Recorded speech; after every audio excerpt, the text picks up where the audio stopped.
एक बार एक जैन फकीर को उनके कुछ मित्रों ने खाने पर बुलाया। जापान की घटना है। 7 मंजिला इमारत थी जहां वे ठहरे हुए थे। 7वें मंजिल पर ही उस घर के मालिक उस गृहपति ने सारी व्यवस्था कर रखी थी। उस गृहपति ने अपने और भी बहुत से दोस्तों और सितारों को बुलाया था। सभी उस 7 मंजिल पर बैठकर उस जैन फकीर की बातें सुन रहे थे। तभी अचानक भूकंप आ गया। जापान में भूकंप आते भी बहुत है। जैसे ही भूकंप के झटके महसूस होने शुरू हुए, सभी उठकर भागे। दरवाजे और सीढ़ियों पर बहुत भीड़ हो गई। करीब 100 के आसपास लोग थे, सभी भाग रहे थे। वो गृहपति भी भाग ही रहा था कि वह सीढ़ियों में फंस गया। तभी अचानक उसे याद आया कि कार्यक्रम के मुख्य अतिथि वे जैन फकीर तो कहीं दिख ही नहीं रहे। कहीं वे कमरे में ही तो फंसे नहीं रह गए। वो उन्हें देखने वापस कमरे में गया। उसने देखा तो वो देखकर दंग रह गया। वे जैन फकीर तो पलथी मारे आंख बंद किए एकदम शांत चित्त से बैठे हुए थे। ऐसा लग रहा था जैसे बुद्ध की शांति से भरी प्रतिमा हो। चारों तरफ हाहाकार और हल्ला मचा हुआ था। भूकंप के झटके महसूस हो रहे थे। सभी अपनी जान बचाकर अंधाधुंध भाग रहे थे। बिल्डिंग में भी भूकंप के झटके महसूस हो रहे थे, लेकिन यहाँ यह फकीर तो बिना विचलित हुए ध्यान में मग्न थे। उस फकीर की चेहरे की शांति उस गृहपति को अपनी ओर चुंबक की तरह खींच रही थी। उसका रूप, उसकी शांति, उसका आनंद सम्मोहित कर लिया। गृहपति आकर बैठ गया फकीर के पास। भूकंप आया और गया। कुछ देर बाद जैन फकीर ने अपनी आंखें खोली और भूकंप की वजह से जिस जगह पर उनकी बात रुक गई थी, उसी जगह से उन्होंने अपनी बात दोबारा शुरू की।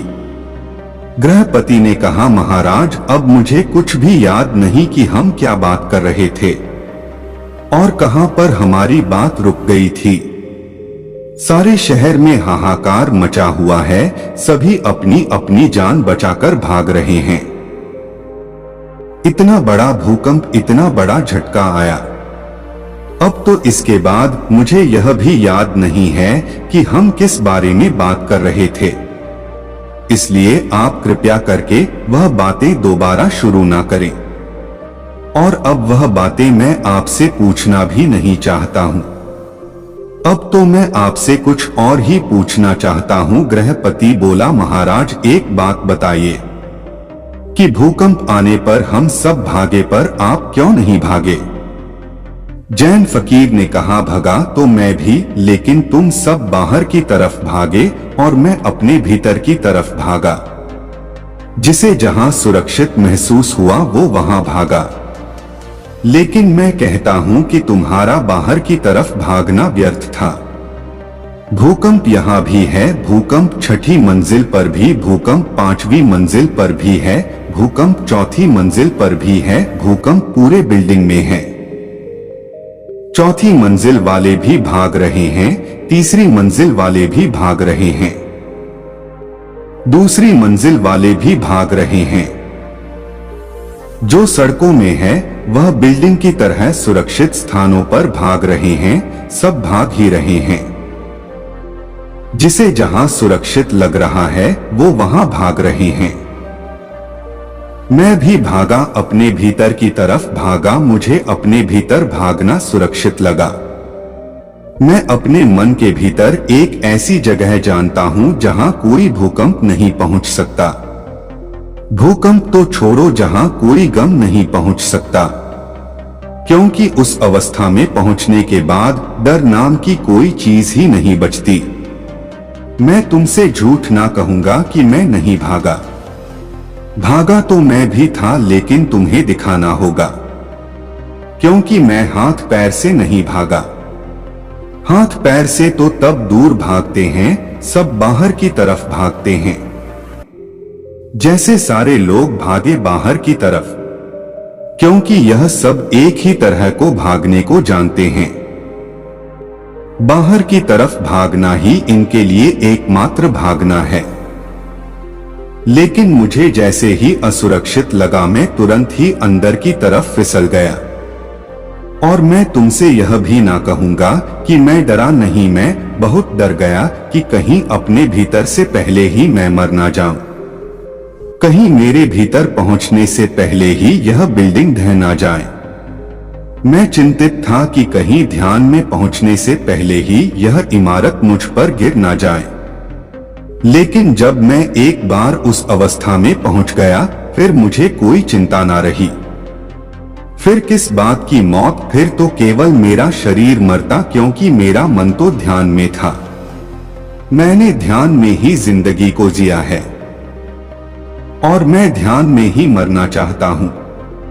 इसलिए जैसे ही मैं एक बार उस अवस्था में पहुंच गया, मैं निश्चिंत हो गया, क्योंकि मैंने अपने लक्ष्य को पा लिया था। मरने का क्या, मरना तो एक दिन सबको है, लेकिन कुछ नासमझ लोगों के लिए मृत्यु एक अभिशाप है।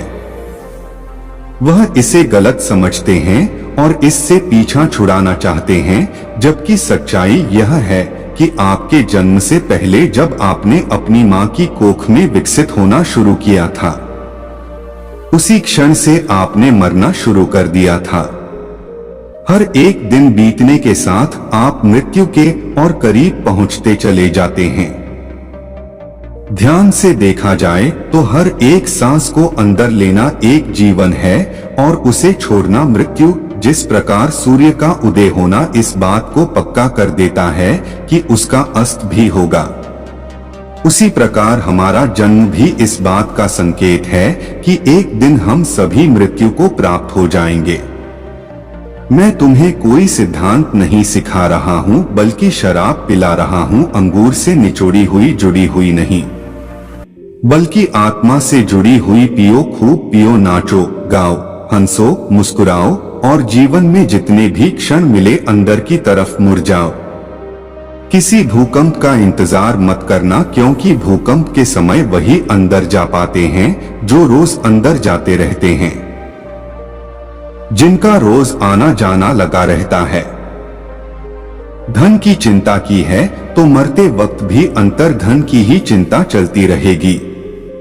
मैं अंदर जा पाया क्योंकि मैं रोज जाता हूं और अंदर का यह रास्ता मेरे लिए परिचित था। यह मत सोच कर बैठो कि जिस दिन मृत्यु आएगी उस दिन ध्यान कर लेंगे, नहीं हो पाएगा। अगर जीवन भर धन की चिंता की है तो मरते वक्त भी अंतर धन की ही चिंता चलती रहेगी। अगर पद की चिंता की है तो मरते वक्त भी और उच्च पद प्राप्त करने की लालसा लिए मरोगे, क्योंकि अपने पूरे जीवन में हम जो कुछ भी करते हैं, मरते वक्त वही सारे विचार और कर्म हमारे आंखों के सामने से छोटे रूप में गुजरते हैं। मरते वक्त एक बार हमारी पूरी जिंदगी हमारी आंखों के सामने से गुजर जाती है। संक्षिप्त में कहूँ तो जिंदगी भर हम जो भी करते हैं, अंत समय में हम वही महसूस करते हैं। अगर हमने पूरी जिंदगी भर किसी को दुख पहुंचाया है तो अंत समय में भी उसके पश्चाताप में हम दुखी मन से ही मरेंगे। और अगर हमने जिंदगी भर अच्छे काम किए हैं तो अंत समय पर हमारे पास विचार करने के लिए अच्छी यादें होंगी और हम खुशी खुशी इस दुनिया को अलविदा कहेंगे। फकीर ने उस गृहपति से कहा, अगर तुम ध्यान में मरना चाहते हो तो ध्यान में जाना, ध्यान को जीना शुरू कर दो ताकि मरते वक्त तुम्हें अपने भीतर जाने में तकलीफ ना हो और तुम ध्यान में ही इस दुनिया को अलविदा कहो। दोस्तों, हम आशा करते हैं कि आपको इस जैन फकीर की कहानी बहुत पसंद आई होगी। आप अपने दोस्तों के पास भी इस कहानी को ज्यादा से ज्यादा शेयर करें और अपना प्यार बनाते रहे। दोस्तों, हम अपने चैनल पर नई से नई कहानियां लेकर के आते रहते हैं। आप ऐसे ही और कहानियां सुनने के लिए हमारे चैनल को सब्सक्राइब कर ले। धन्यवाद।